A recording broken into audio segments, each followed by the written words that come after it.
Hello everyone, welcome back to my YouTube channel. Students, today in this video lecture we are going to talk about our next poem, Fire and Ice. And this is a poem which is given in our class 10th book First Flight. Clear? And it is written by Robert Frost. Students, हमारी poem का नाम क्या है? Fire and Ice. लिखा किसने है? Robert Frost ने. Clear? So बहुत ही simple way में हम लोग इस video lecture में समझेंगे, सीखेंगे कि what is in the poem. Clear? In a very simple way we will learn what is in the poem and हमें क्या मैसेज कन्वे करना चाह रहे हैं हमारे पोइट रॉबर्ट फ्रोस्ट इस पोइम के थ्रू. क्लियर है? यस.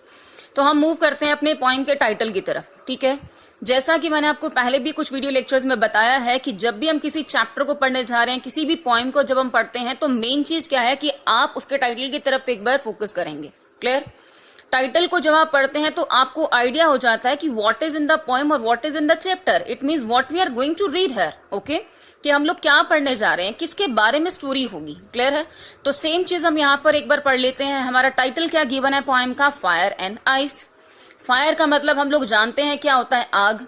और आइस का मतलब क्या होता है? बर्फ. ठीक है ना? फायर आग और आइस बर्फ. ठीक है, यहाँ पर हम लोग बात करेंगे. आपको क्या लग रहा है कि हम लोग यहाँ पर किसी मतलब आग के बारे में या फिर बर्फ के बारे में बात करेंगे? नहीं.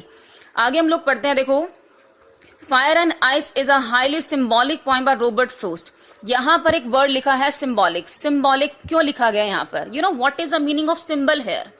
क्या है सिंबल का मीनिंग? आप सबसे पहले इसको समझेंगे, उसके बाद हम लोग मूव करते हैं अपने नेक्स्ट पॉइंट पर. क्लियर? सिंबल क्या है student? A thing that represents और स्टैंड फॉर समथिंग एल्स. ध्यान से सुनेंगे. A thing that represents or stands for something else. मतलब एक ऐसी चीज जो किसी और चीज के लिए स्टैंड करती हो, किसी और चीज को रिप्रेजेंट करती हो. क्लियर है? यहां तक हम लोग यहां पर जानते हैं कि फायर का मतलब क्या होता है? आग. और आइस का मतलब क्या होता है? बर्फ. पर यहां पर हम लोग बात कर रहे हैं, देखो इंपॉर्टेंट है स्टूडेंट ये पॉइंट. अगर आप इन दोनों सिंबल्स को समझ लेते हैं तो इट मीन्स आप ये मानेंगे आपको पोइट्री समझ में आ गई, क्योंकि जो हमारी पूरी पोएम है ना, इन्हीं दोनों सिंबल्स पर ही डिपेंडेंट है और इन्हीं से ही हम एक मैसेज कन्वे किया जा रहा है. क्लियर है? तो इसको आप ध्यान से सुनेंगे कि फायर किसको यहाँ पर रिप्रेजेंट कर रही है और साथ ही साथ आइस किसको रिप्रेजेंट करती है. क्लियर है? इस पोइट्री में हम लोग बात करेंगे, जो फायर है वो लस्ट को रिप्रेजेंट कर रहा है. ठीक है, ग्रीड को रिप्रेजेंट करता है, क्रुएलिटी को रिप्रेजेंट करता है. क्लियर है? दूसरी तरफ हम बात करते हैं आइस की, वो किसको रिप्रेजेंट कर रहा है? हेट को, रिजिडिटी को, इनडिफरेंस को. क्लियर है? अब इनका मीनिंग एक बार हम सीख लेते हैं. जो हमारे पोइट रॉबर्ट फ्रोस्ट है हमें क्या कहना चाहते हैं, इन दोनों सिंबल्स को क्यों यूज कर रहे हैं. क्लियर है? देखो, अब एज अ ह्यूमन बीइंग अगर हम बात करते हैं, मतलब हम लोग इंसान है, हमारी कुछ जरूरतें हैं, उन्हें हमें फुलफिल करना है. इट इज ओके, ये चीज बिल्कुल ठीक है. अब हम बात करते हैं, जब हम लस्ट की बात करेंगे, कुछ आपकी जो डिजायर्स हैं वो एक्सेस हो जाती है. मतलब एक्सेस होने के मतलब यहाँ पर क्या है कि जो आपका ग्रीड है, जो आपकी लालच है, जो आपके डिजायर्स है, वो एक्सेस हो गए. मतलब जो आपके पास चीज है आप उससे सेटिस्फाइड नहीं है, आपको जेलसी होने लग जाती है दूसरों से कि मेरे पास वो चीज नहीं है तो दूसरे के पास कैसे आ गई वो चीज. क्लियर है? और अगर दूसरे के पास गाड़ी आ जाती है तो आपको भी क्या रहता है, अपनी बाइसिकल से आपको सेटिस्फेक्शन नहीं है, मेरे को भी वो गाड़ी चाहिए. बात समझ में आ रही है? मतलब जो हमारे पॉइंट है बहुत ही सिंपल वे में क्या कहना चाहते हैं कि ह्यूमन बीइंग्स के पास जो चीज है उसमें वो सेटिस्फाइड रहे. क्लियर है? मतलब ऐसा है कि समय के अनुसार, मतलब टाइम के अनुसार सब कुछ हमारे पास रहेगा, पर हमने क्या करना है, अपने डिजायर्स को एक्सेस में नहीं लेकर जाना. मतलब उसको बढ़ाना नहीं है, हमें लिमिट में रहना है. ठीक है ना? जैसा कि हम लोग जानते हैं हर चीज का लिमिटलेस हो जाना, मतलब अनलिमिटेड हो जाना, वो चीज हमारे लिए सही नहीं है. इवन किसी के लिए भी सही नहीं होता है. क्लियर है ना? नेक्स्ट हम लोग बात करते हैं आइस की. ध्यान से सुनेंगे. आइस किसको रिप्रेजेंट कर रहा है और क्यों? ठीक है, आइस रिप्रेजेंट करता है किसको? हेट को. हेट का मतलब हम लोग जानते हैं क्या है? नफरत. क्लियर है? अब आजकल ऐसा है, प्रेजेंटली अगर हम लोग बात करते हैं, बहुत सारे ऐसे रिलेशंस हैं जहां पर इमोशंस को कोई नहीं समझता है, फीलिंग्स को कोई नहीं समझता है. मतलब कैसा हर्ट है? स्टोन हर्ट है. मतलब पत्थर के जैसा दिल है.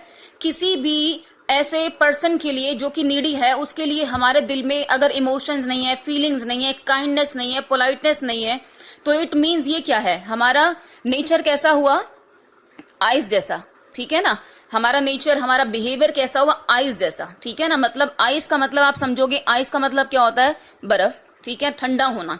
यहाँ पर ठंडे होने का मतलब क्या है कि हमारे दिलों में अपने रिलेटिव्स के लिए ठीक है ना, या फिर ह्यूमन बींग्स के लिए ही क्या चीज है, सिर्फ हेट है, हेट्रेट मतलब नफरत है, इमोशंस नाम की कोई चीज नहीं है, मतलब फीलिंग्स नहीं है, ठीक है। यहाँ पे हम बात करते हैं रिजिडिटी की। रिजिडिटी का मतलब यहाँ पर क्या है, हार्शनेस है, ठीक है, पोलाइटनेस नहीं है, काइंडनेस नहीं है, ठीक है।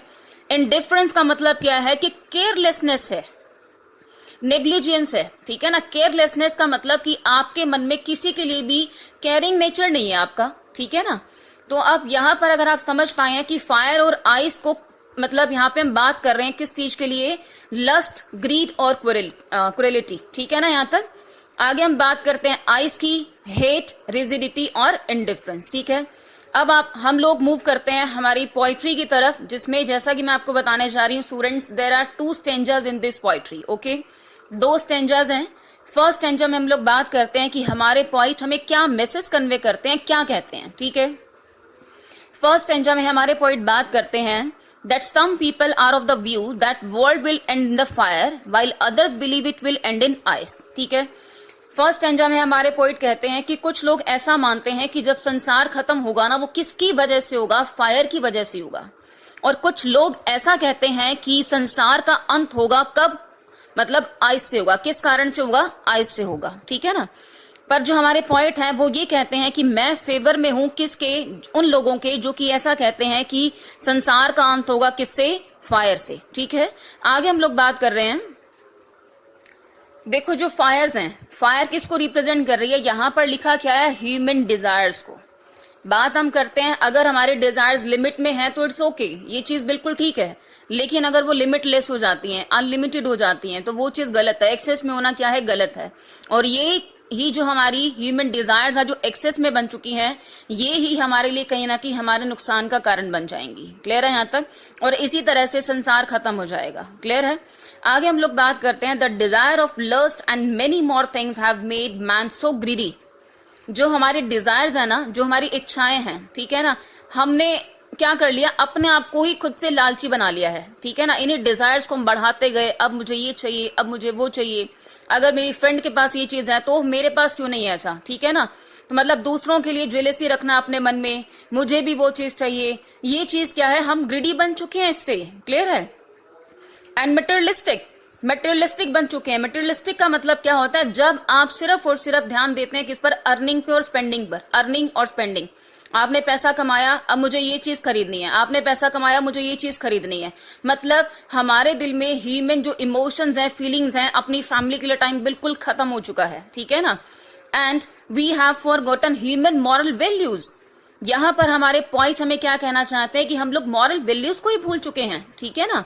हमारे दिल में जगह ले लिए किसने, एक्सेस डिजायर्स ने, इच्छाओं ने, ठीक है ना। हमें ये इच्छाएं पूरी करनी है अपनी। क्लियर।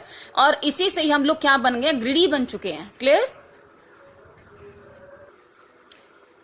नेक्स्ट हम मूव करते हैं अपने सेकंड स्टैंजा पर कि हमारे जो पॉइंट है रॉबर्ट फ्रॉस्ट सेकंड स्टैंजा में हमें क्या मैसेज कन्वे करते हैं। क्लियर। क्या बात करते हैं वो, देखो।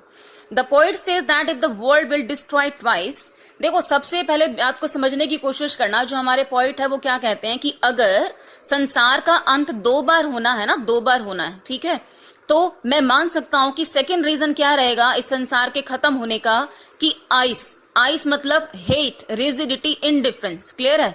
सबसे पहले तो वो ये बोलते हैं कि मैं फेवर में हूं उन लोगों के जो ऐसा बोलते हैं कि संसार का अंत होगा फायर से। ध्यान देना स्टूडेंट्स, यहाँ पर ये मत सोच लेना कि फायर का मतलब सब जगह आग आग हो जाएगी और इस तरीके से संसार खत्म हो जाएगा। पॉइंट का कहने का मतलब यहाँ पर फायर का मतलब लस्ट है, डिजायर्स हैं, ठीक है, इसको जरूर आप समझेंगे। क्लियर। दूसरी तरफ हमारे पॉइंट बात करते हैं कि अगर संसार का अंत आइस से होना है, मतलब बर्फ से होना है, तो ये चीज भी ठीक है। क्लियर है ना। पर वो उसको सेकंड प्रेफरेंस देते हैं, फर्स्ट किसको देते हैं, हमारे डिजायर्स को, ठीक है ना, जो कि हमें किसकी तरफ लेकर जा रही है, डिस्ट्रक्शन की तरफ लेकर जा रही है, ठीक है ना, मतलब नाश की तरफ लेकर जा रही है। क्लियर है। देखो सेकंड स्टैंजा में क्या बात करते हैं, the poet compares eyes with hatred and the whole world is on the brink of the destruction due to hatred. बिल्कुल सही कह रहे हैं। ऐसा कह रहे हैं कि संसार जो है ना बिल्कुल अंत पर आया हुआ है, क्योंकि हमारे अंदर से, मतलब ह्यूमन बींग्स के अंदर से, वो किसी एक पर्सन को यहाँ पर नहीं बोल रहे हैं, ठीक है, वे ह्यूमन बींग सभी को बोल रहे हैं, हम सभी लोगों को बोल रहे हैं कि हम लोग सभी ऐसे हैं कि हमारे दिल में से इमोशंस नाम की कोई चीज ही नहीं है बिल्कुल, किसी भी दूसरे पर्सन के लिए। निडी नहीं, जो निडी पर्सन हैं उनके लिए काइंडनेस नहीं है, ठीक है ना, अपने मतलब के लिए हम लोग जीते हैं, सेल्फिश हो चुके हैं हम लोग, ठीक है। Man has become self centred, जहां पर हमारा मतलब होता है हम लोग सिर्फ वहीं पर ही दूसरों के लिए काम करते हैं। जहां पर हमें लगे कि हमारा कोई मतलब नहीं है, हम लोग उस पर्सन को पूछते तक नहीं है, उससे नफरत करने लग जाते हैं। दूसरे पर्सन के पास बहुत ज्यादा कुछ आ गए तो उससे जेलसी हो जाती है हमें, ठीक है ना। देखो, तो आई होप कि आप पोइट्री को समझ पाए बहुत अच्छे से। 2 स्टेंजर्स में, मतलब 2 स्टेंजर्स में हमारे पोइट रॉबर्ट फ्रोस्ट ने हमें बता दिया कि हम लोग आज प्रेजेंटली किस सिचुएशन में हैं, ठीक है, और हमारे से क्या एक्सपेक्ट करते हैं, क्या मैसेज देते हैं, मेन आइडिया क्या है पोएम का। बहुत ही सुंदर मैसेज कन्वे करना चाह रहे हैं हमें। क्या कहते हैं, the man should live with love and be far away from the hatred, desires and jealousy. यहाँ पर एक मैन की बात नहीं है, मतलब एक पर्सन की बात नहीं हो रही है, यहाँ पे हम लोग बात करते हैं ह्यूमन बींग सभी की, ठीक है ना, हम सभी ह्यूमन बींग्स की बात की जा रही है कि हमें कैसे रहना चाहिए। लव मतलब एक दूसरे के साथ हमें अफेक्शन के साथ, एक अच्छी फ्रेंडशिप, एक अच्छी बॉन्ड के साथ रहना चाहिए, क्लियर। हमारे दिल में किसी के लिए भी हेट्रेड मतलब नफरत ना हो, हेट ना हो, जेलेसी ना हो, ठीक है। डिजायर्स हैं हमारे दिल में, कहीं ना कहीं देखो ह्यूमन बींग्स डिजायर्स हैं, इट इज ओके कि हमें अपनी उन डिजायर्स को फुलफिल करना है, कुछ जरूरतें हैं हमारी, कुछ नीड्स हैं, लेकिन उनको एक्सेस में नहीं लेकर जाना, ठीक है ना। तो आई होप कि आप बहुत अच्छे समझ पाए हैं कि इस पोइट्री में क्या है, और आप ट्राई करेंगे किस तरह से आपको इसका एक ब्रीफ समरी लिखना है, clear. Thank you very much students.